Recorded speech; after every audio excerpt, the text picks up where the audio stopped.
Assalamualaikum warahmatullahi wabarakatuh. Allahumma akrimna faman nabiyyin wa hifdzal mursalin warzuqna ilman nafi'a wa amalan sholiha wa zayyina bi ilmi wal yakin bi rahmatika ya arhamar rahimin.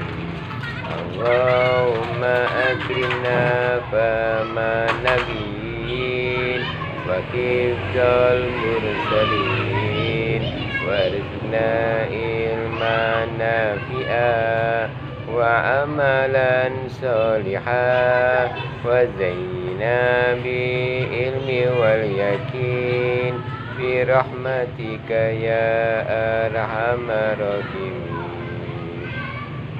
Al-Fatihah.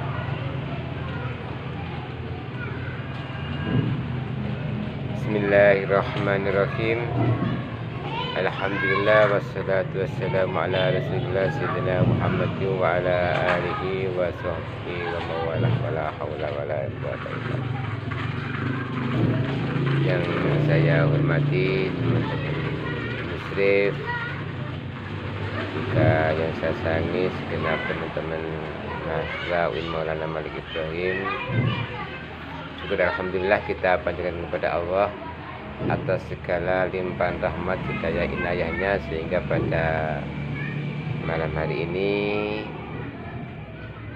kita bisa bertemu lagi dalam keadaan sehat walafiat. Tentunya semuanya itu kita ucapkan syukur alhamdulillahirabbil alamin. Salawat dan salam semoga tercurahkan kepada junjungan kita Nabi besar Muhammad sallallahu alaihi wasallam, di mana atas segala bimbingan tuntunan dari beliau sehingga kita bisa sampai saat ini bisa mengenal sedemikian sebegitu. Sampai saat ini kita belajar memahami tafaqquh ini dengan harapan semoga kita mimba di ummah min ummati Nabi Muhammad SAW. Teman-teman yang saya hormati, pada malam hari ini kita akan bahas tentang haji dan umroh. Kalau haji secara spesifik minggu kemarin sudah kita bahas. Untuk sore hari ini, malam hari ini kita akan bahas tentang umroh. Jadi yajibul hajju wal umrotu fil umri marah. Jadi kewajiban untuk haji atau umroh itu adalah sekali dalam seumur hidup. Itu pun ala muslimin, atas diajak orang Islam yang merdeka, yang mukallaf, yang mustati'. Mustati' itu adalah mampu untuk melakukan perjalanan ke sana, sampai ke sana, ataupun pulangnya juga mampu. Jadi tidak hanya berangkat tidak mampu, tapi ketika pulang nggak punya sanggup untuk pulang.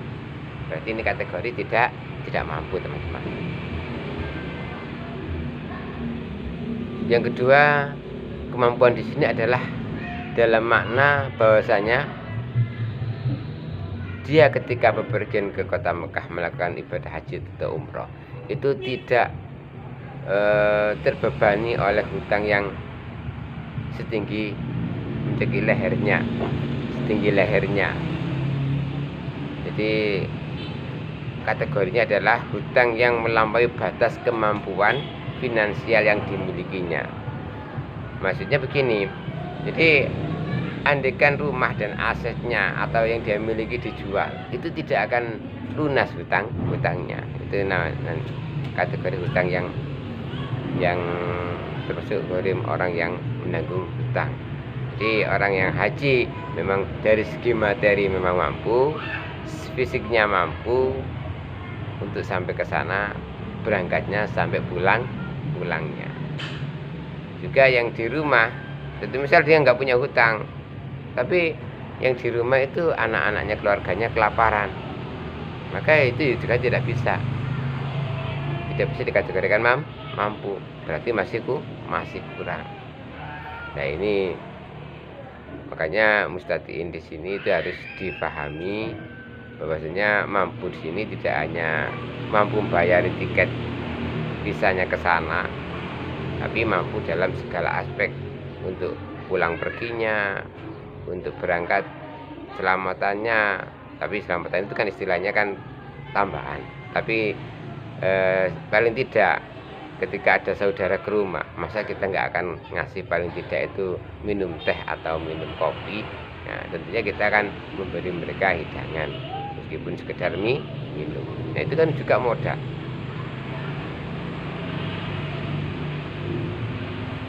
Wa arkanul haji al ikhram, kemarin bahas tentang rukunnya haji, udah kita kaji untuk rukun haji. Maka untuk yang malam hari ini kita membahas tentang rukunnya umroh.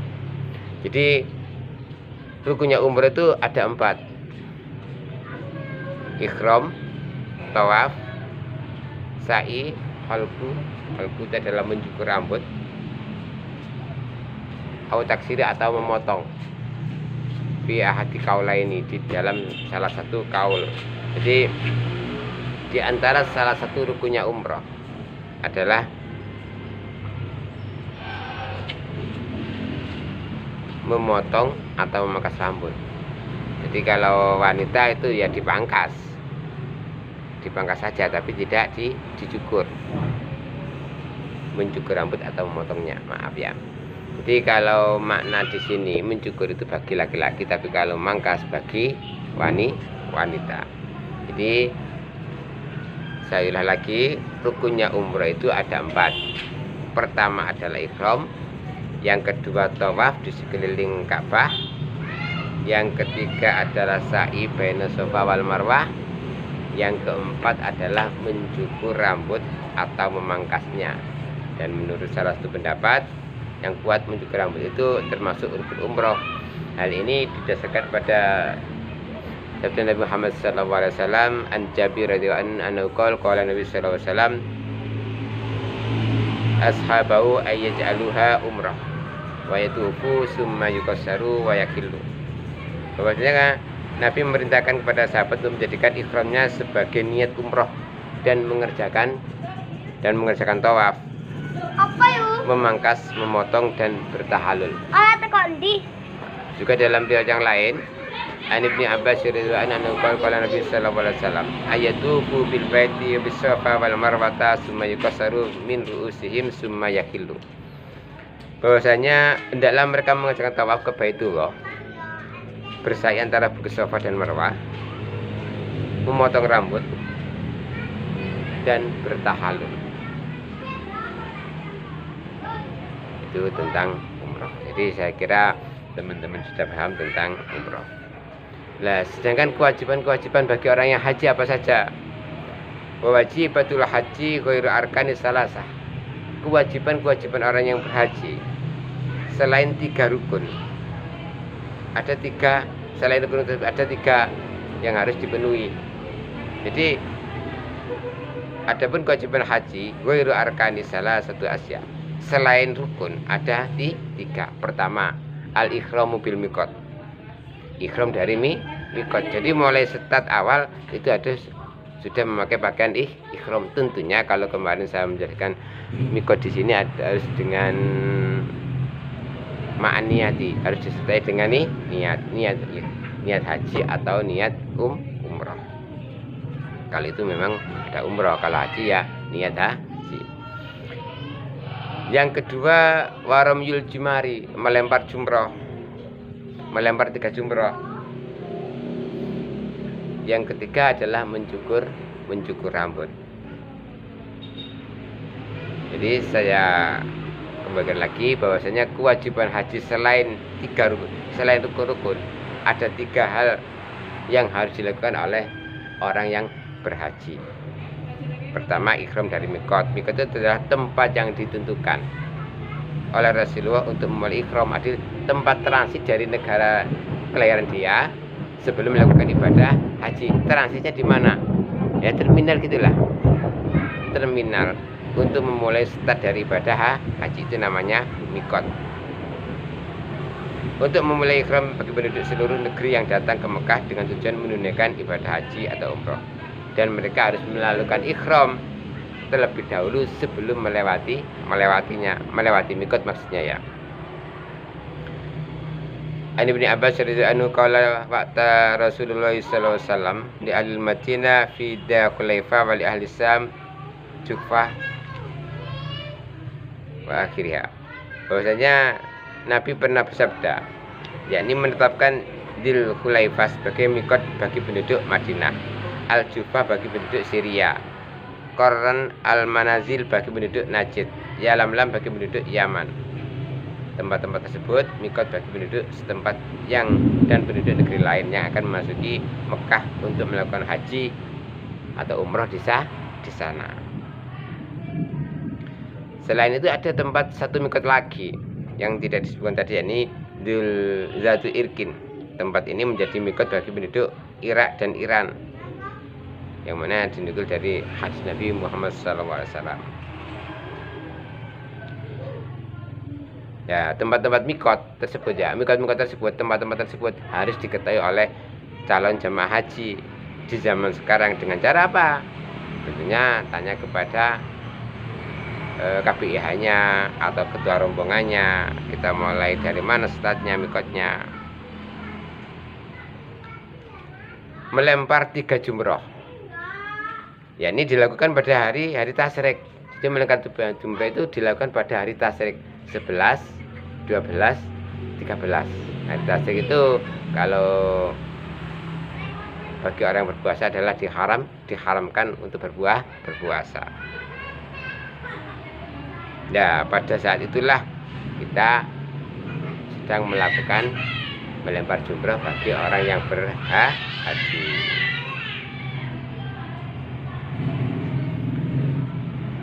Sedangkan bagian yang terakhir, sunnah haji, tadi yang menjadi wajibnya bagi orang yang berhaji. Sekarang sunnah haji.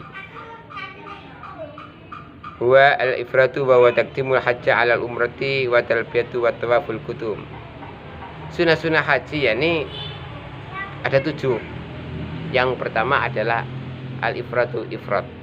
Ifrat itu mendahulukan ibadah haji sebelum mengerjakan umroh. Jadi haji dikit baru umroh, itu namanya ifrat. Sunnah. Anda kan tidak apa-apa, umroh dulu baru haji. Jadi ifrat itu adalah taqdimul hajja 'alal umroh jadi mendahulukan haji atas umroh. Yang kedua membaca talbiyah.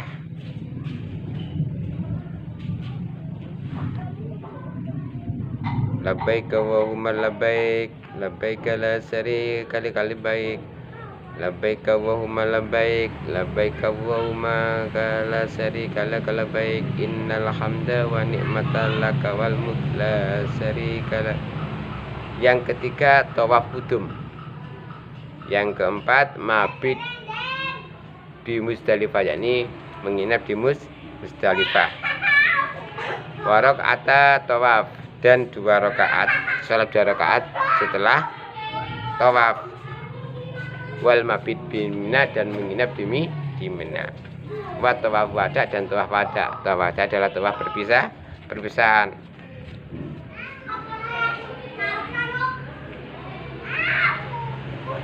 Adapun hadis yang menunjukkan bahwasanya ifrat mendahulukan haji daripada umroh, yang diriwayatkan oleh Siti Aisyah radhiyallahu anha.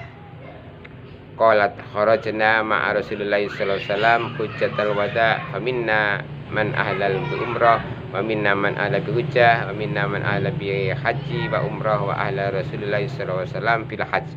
Fa amma man ahlal hajj au jam'a hajja wal umrah falam yakillu hatta yaumin nahr.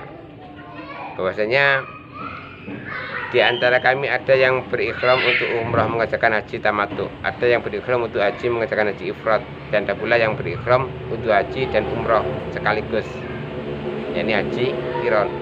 Jadi haji itu ada haji ifrat, haji qiran, dan haji tamattu. Kalau ifrat itu mendahulukan haji daripada umrah. Kalau tamattu mendahulukan umroh daripada haji. Kalau dibareng bersama-sama namanya qiran. Sedangkan Rasulullah sendiri berikhram untuk haji. Orang-orang yang berikhram untuk haji dan berikhram untuk haji dan umroh tidak bertahlul hingga tiba hari nahar. Itu tentang sunnah-sunnah ibadah haji. Jadi sunnah-sunnah ibadah haji adalah harusnya kalau bisa ifrad, haji ifrad. Jadi mengutamakan haji baru mengerjakan ifrad. Yang kedua membaca talbiyah, yang ketiga tawaf qudum, yang keempat bermalam di Muzdalifah, yang kelima mengerjakan 2 rakaat setelah tawaf, yang keenam bermalam di Mina, dan yang terakhir adalah tawaf wada, tawaf perpisahan sebelum meninggalkan atau menyelesaikan pulang kembali ke negerinya masing-masing. Ini akhir daripada apa yang dilaksanakan dalam ibadah haji dan umroh. Itu namanya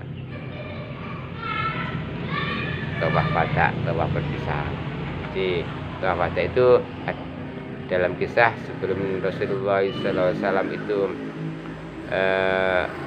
haji yang terakhir ya, haji yang terakhir itu sebelum Nabi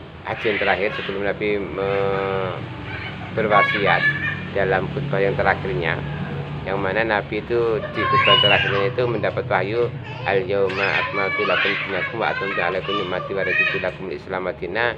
Itu Nabi pada itu sedang haji dan melakukan tawaf wada, yakni tawaf perpisahan untuk melaksanakan kembali mengakhiri dalam ibadah haji.